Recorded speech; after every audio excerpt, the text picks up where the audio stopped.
My wife admitted to having a drunken one-night stand last week, and it has turned me into a robot. Original post. I, 32M, have been married to my wife Kate, 30F, for 4 years, together for 9. Our relationship has been amazing, loving and supportive. We have good communication, hardly ever argue, and our bedroom life has gone from strength to strength over the years. We discussed cheating in the past and I was always clear that we would be over if it ever happened. Kate went home to visit her family last weekend, which was fairly normal. Before she left on the Friday night, we had a minor argument about keeping the house tidy, so our communication was limited on Saturday, but I knew she was going out to meet some friends at a bar. I trusted her 100%, so didn't think anything of it. Before I fell asleep, I texted her saying that I hope she had a nice night. When I woke up on Sunday morning, I had a missed call from Kate at 4 a.m., so I immediately called her to check if she was okay, but no answer. After a few hours I tried again a few times but still no answer. Around an hour later I got a message saying she was fine and was driving back soon. Kate got home late afternoon and looked awful. She had clearly been crying, was not wearing any makeup, unusual for her, and looked like a shell of a person. I knew right away something was wrong, but she wouldn't let me hug her and would barely speak. I sat her down on the couch and made her some tea. I gently encouraged her to tell me what was wrong, and she burst into uncontrollable tears for at least 10 minutes while I was trying to comfort her. She then proceeded to tell me, stopping every few words, that she had slept with someone last night after the bar. At that moment, something in my brain broke. I can't describe it any other way. I immediately got up and jumped in my car and drove off. I went to a park and walked around it for about an hour. Kate was calling my phone constantly and I turned it off. When I got home, I grabbed 2 suitcases from the garage and went to our bedroom. I threw some of Kate's clothes and shoes into them and left them by the front door. Kate was lying on the floor in the living room, curled up into a ball sobbing. I called her best friend who lives nearby and told her that Kate needed a place to stay and a ride to her place and that Kate could explain everything to her later. I told Kate I was leaving for an hour and that her friend was coming to pick her up. She grabbed onto my legs trying to stop me from leaving. When I returned home again, Kate was gone and so were the cases. On Monday, with a clearer head, I answered one of Kate's many calls and told her that I needed her to send me an email with as much details as possible of that night, and if she leaves anything out, there will be no hope of reconciliation. I received this email on Monday night but still haven't opened it. Since then, everyone has been trying to contact me, but I have just been working, exercising and sleeping. One of her friends turned up at my house with an attitude demanding an explanation. I told her to speak to Kate and closed the door in her face. I have also been speaking to divorce lawyers, have moved money into separate accounts and blocked Kate and all of her friends on everything. Everything I have done since I found out seems like I have been on autopilot. I don't feel angry, upset or overly emotional. Just numb. Kate posted a note through the door yesterday asking me to meet tomorrow, but I'm conflicted. Should I meet her? Will it change anything? Is there any point in trying to reconcile? Is it normal to feel like a robot, and how do I snap out of this? Edit. Just to add that when I came home the first time, Kate confirmed it was consensual. She was drunk but knew what she was doing. Relevant comments. Azurpa. You better read it. See if it was a blackout drunk night and she woke up not knowing where or how, and her last memory was with a friend at the bar. Too bad the Terminator kicked in, so you could have rang the friend she was with to gauge if they are covering for her. That's if she doesn't remember and she hasn't admitted to anything. What if it was non-consensual? Her waterworks didn't quell the fire. Obviously. OP. She confirmed it was consensual. She was drunk but knew what she was doing. It was one of the only things I asked when I came home. I obviously asked her why and she just kept wailing and crying. Update. After reading your comments, I decided to meet with Kate but not read the email. Kate came to the house yesterday and when I opened the door she looked terrible. She tried to hug me and started mumbling apologies, but I stopped her and we sat down to talk. I started by telling Kate that I would be recording the audio of the conversation, and she agreed. I then asked her to explain what happened and told her that I haven't read the email she sent. Kate said she had been at the bar with 2 friends, I know and like both of them, and told me what she had to drink. I was surprised at how little she drank because it was the same amount we would normally drink when going for dinner, a few glasses of wine and a cocktail. She admitted she was only slightly tipsy. One of her friends, Sarah, has a younger brother, Max, 27M, who came to pick them up around midnight. It's a running joke in their group that Max has had major crush on Kate since high school, and I had heard them joke about this. The 4 of them went to get some food and Max then dropped each one off until it was just him and Kate. Kate said she didn't want him to drive the 20 minutes to her parents' place after working all day, so would just order an Uber from his apartment. She went into his apartment to order the Uber but couldn't get one. Max suggested she should crash in his bed and he would take the sofa. He would then drop her off in the morning. Kate refused and continued to try to find an Uber. They were sitting on Max's bed and he kissed her. She kissed him back and they ended up having sex. After that she broke down crying from guilt and Max took her home. She cried for another hour then tried to call me to tell me what she had done. We had to stop a number of times because Kate kept breaking down and crying hysterically. She told me it was a huge mistake, she got caught up in the moment, it was terrible, she only loves me blah blah blah. After she was done, I told her that her story didn't make sense but it didn't matter at this stage because I was done. This caused another breakdown. I told her I was going to continue with the divorce preparations but for the next month we would be separated with no contact. I also told her that we would both remain faithful, would get a full STD panel and she would tell our mutual friends and family what happened. If she sticks to these conditions, I would be willing to meet again to see if there was any way forward other than divorce. She enthusiastically agreed to this but made it clear that she did not expect me to stay faithful to her. I know many of you will criticize this decision but I need to be sure that divorce is the right option after I have had time to process everything that has happened. I am still 99% sure that is where we are heading but I need to be 100% certain. Relevant comments. Clear-headed 1. You should reach out to Sarah and ask for her side? Especially as if you decide to give your wife a chance, mandatory requirement will be no contact to Max at all and this, your wife has to accept. May mean the end of her friendship with Sarah if Sarah cannot accept her brother being persona non grata around your wife. And somehow I get the feeling Sarah may have set this up?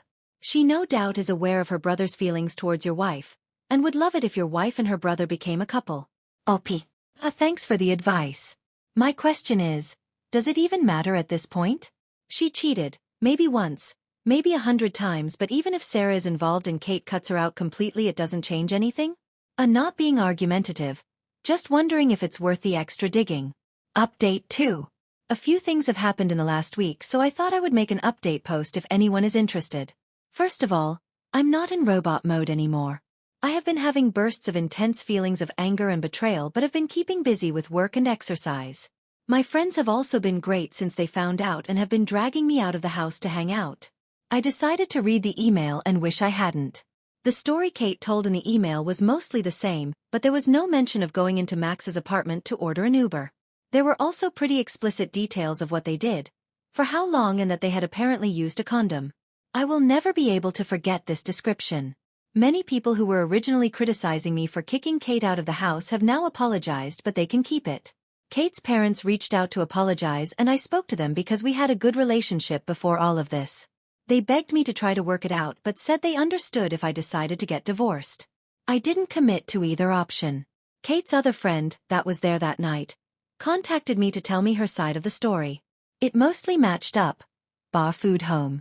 She said Kate could stay over at her house but she refused saying she was driving home early the next morning. Max apparently insisted that he would take Kate home.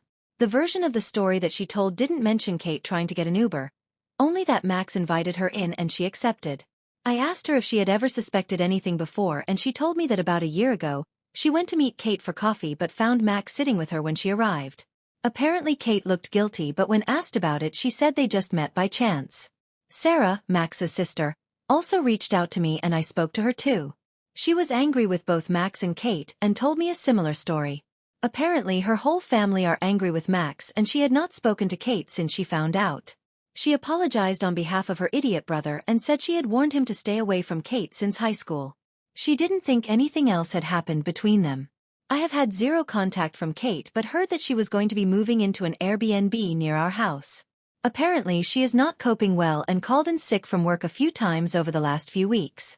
She does have support from the friend she is currently living with and I asked her parents to keep an eye on her. Her parents came up to see her this past weekend. I went out with some friends at the weekend and ended up drunk at a bar. I was talking to a girl there who I probably could have gone home with but I stopped myself because I wanted to keep my self-respect. Reading the email and hearing what they had done made me give up hope of repairing this. Especially when I know she is not being truthful with me on other things so who knows. I will be moving ahead with the divorce and might not even wait a month before telling Kate that this is my final decision. Update 3. I debated posting this update, but a lot of people seem to be invested in this mess, so here it is. Apologies in advance if this is TMI. Kate sent me an email last week asking to pick up some things she needed for work. My lawyer told me not to prevent her from having access to the house or her possessions, so I reluctantly agreed that she could come over on Thursday night when I would be at the gym. I told her to be out by 7:30, but when I got home at 8 she was still there. When I walked in, she had left a few work-related items next to the stairs and she was chopping vegetables for dinner. She looked amazing with her hair and makeup done, wearing one of the dresses I like. The whole place had been tidied and cleaned. I calmly asked her to leave immediately, and she made her way to the door but stopped and asked if we could speak. I should have said no, but I eventually agreed. We sat down and had a conversation for around an hour which jumped from topic to topic. Again I told her I would record the audio and she agreed. I started by asking her if she had kept her side of the agreement we made the last time we spoke. She said she had taken an STI test which was all negative, mine was too thankfully, and a pregnancy test which was negative. She hadn't been with anyone else and also told a few friends and family what happened, and many of them were angry and were not speaking to her. I asked a lot of questions that had been turning over in my mind for the last few weeks. She confirmed that her reason for going into Max's apartment, the Uber story, was BS, and she said he invited her in for a drink and she agreed knowing at some level that something was going to happen. She can't explain why she did this other than being selfish and enjoying the attention. She also confirmed that she had texted with Max a few times over the years because he would shower her with compliments and make her feel good. He would always initiate, and she was apparently careful not to lead him on and said she had never sent him explicit messages or pictures. Kate also told me that they had hooked up about 6 months before we got together but never had sex. She admitted that she was always a bit curious. Her story about being caught at the coffee shop was that Max had texted her asking what she was up to and she had told him where she was. He then turned up. She swore this was the first time they had ever done anything since we had been together. She said there was nothing missing in our relationship and she hates herself for ruining her perfect marriage and causing me so much pain. I told her that I still don't believe her story and that there was no point in continuing the conversation. She calmly asked what she would need to do to make this right, offering up her phone, location sharing, not going out without me, etc. She had clearly been doing some research.